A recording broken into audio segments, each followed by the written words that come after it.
Sir మీది youth cinema అంటున్నారు, message ఏమైనా ఇస్తున్నారా సార్? ఇస్తున్నాంగా, హెల్మెట్ కంపల్సరీ అని.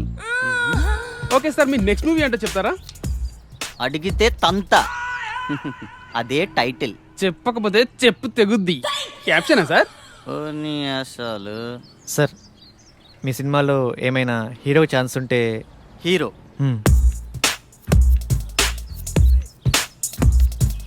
తమ్ముడు, నేను ఇండస్ట్రీకి రాకముందు నా సినిమా టైటిల్ దేశం కోసం, వచ్చిన తర్వాత యూత్ కోసం. తీరా పోస్టర్ రిలీజ్ అయ్యే టైంకి రంజుగా ఉన్న రవి, కసిగా ఉన్న కావ్య. అది దీన్ని బట్టి నీకేం అర్థమైంది? ఇండస్ట్రీలో మనం ఏమవుతామో మనం డిసైడ్ చేసుకోకూడదు, ఇండస్ట్రీయే డిసైడ్ చేస్తుంది. తొక్కేస్తున్నారు మా సినిమా ఇండస్ట్రీలో. తమ్ముడు, సినిమా ఇండస్ట్రీ ఎవరిని తొక్కదు, మనల్ని మనమే తొక్కుకుంటాం. ఆవేశపడి డబ్బుకి, ఆశపడి అమ్మాయికి, అలవాటుపడి మందుకి. నిన్ను ఇండస్ట్రీకి నేను పరిచయం చేస్తా. తమ్ముడు టచ్లో ఉండు, బ్రేక్ ఇస్తాలే. Thank you sir. సరే గాని ఒక 10 ఏళ్ళుంటే చూడు, మళ్ళీ ఇస్తాలే. Okay sir. బ్రేక్ ఇస్తా అన్నారు, డబ్బులు ఇస్తా అన్నావు, కుదరలేదు. నాకెవడు బ్రేక్ ఇస్తాడా అని 100 మందికి టచ్లో ఉన్నా. అయినా క్యాష్ లేదు, బ్యాక్గ్రౌండ్ లేదు, ఊరకనే ఇండస్ట్రీని దున్నేద్దామని. హీరో కావాలంటే ఏం చేయాలి సార్? ఏముందమ్మా, daily 2 hours acting, 2 hours dance, 2 hours fights, ఇలా కష్టపడాలమ్మా. ఇలా కష్టపడితే హీరోగా కన్ఫామా? కన్ఫర్మ్. అయితే మీరు ఫిక్స్ అయిపోండి, మీకు హీరో దొరికేసాడు. కష్టపడటం మొదలైంది, రాత్రి రాసిన దేవుడు వచ్చిన ఆపలేడు. రా బావారా, నువ్వు లేకపోతే పేకలో మొక్కలేదు, పెగ్గులో కిక్కు లేదు.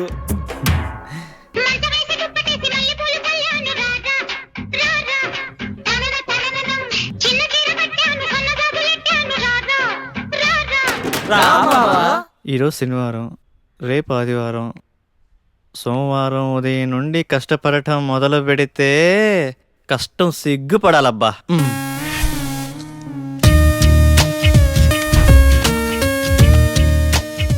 రేపు సోమవారం ఉదయాన్నే 6ంటికి లేచి కష్టపడటం మొదలు పెట్టాలబ్బా.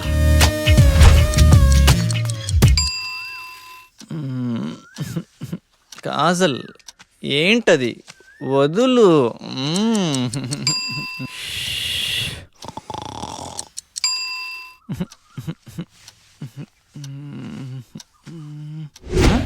ఛ, 9 అయింది.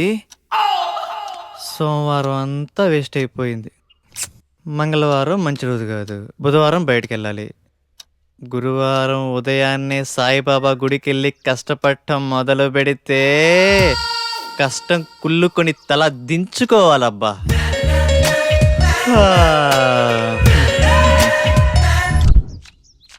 ఎరా గురువారం గుడికెళ్తా అన్నావు, ఆవేశంలో 60 అంటాంరా, పట్టించుకుంటే ఎలా? అబ్బో. అయినా ఈ కష్టపడటం మరీ కష్టంగా ఉందిరా.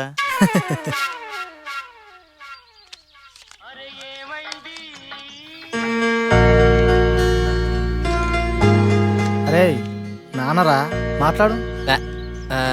ఏముందిరా, తిన్నావా, ఏం చేస్తున్నావు, ఆరోగ్యం జాగ్రత్త, రోజు అడిగేదేగా. అబ్బాయి గురించి ఆలోచించి మీ ఆరోగ్యం పాడు చేసుకోకండి.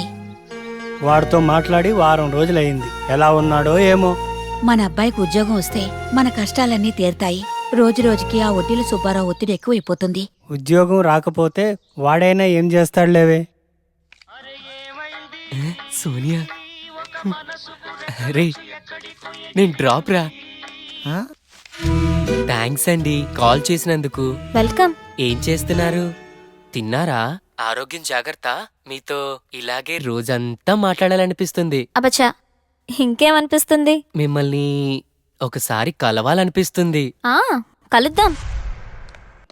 అమ్మా ఆగండి అమ్మా, 10 రూపాయలుంటే ఇవ్వండి, ఆకలేస్తుంది. తిని 2 రోజులైంది, ఏమైనా తింటాను. లేదు పొమ్మా. అమ్మా పుణ్యం ఉంటుందమ్మా, చల్లగా ఉండమ్మా. ఇప్పుడు నువ్వు 10 రూపాయలు ఇవ్వగానే ఆమె ఏమైనా తింటదా? తిందు, అలాగే అడుక్కుంటానే ఉంటుంది. ఎందుకు ఆమెను ఎంకరేజ్ చేస్తావు? చదువుకున్నావు, జాబ్ చేస్తున్నావు, ఆ మాత్రం ఆలోచించవా? సరే పద. చికెన్ టేస్ట్ బాగుంది కదా? చాలా బాగుంది. హే, నేనున్నా కదా హీరోని.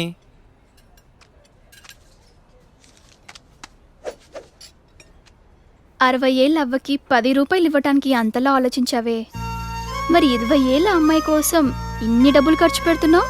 అప్పుడు గుర్తు రాలేదా ఆ చదువులు కాబోయే హీరోకి? అంటే అవ్వా అవ్వా డబ్బులు డబ్బులు పారేసుకుంటదేమోనని.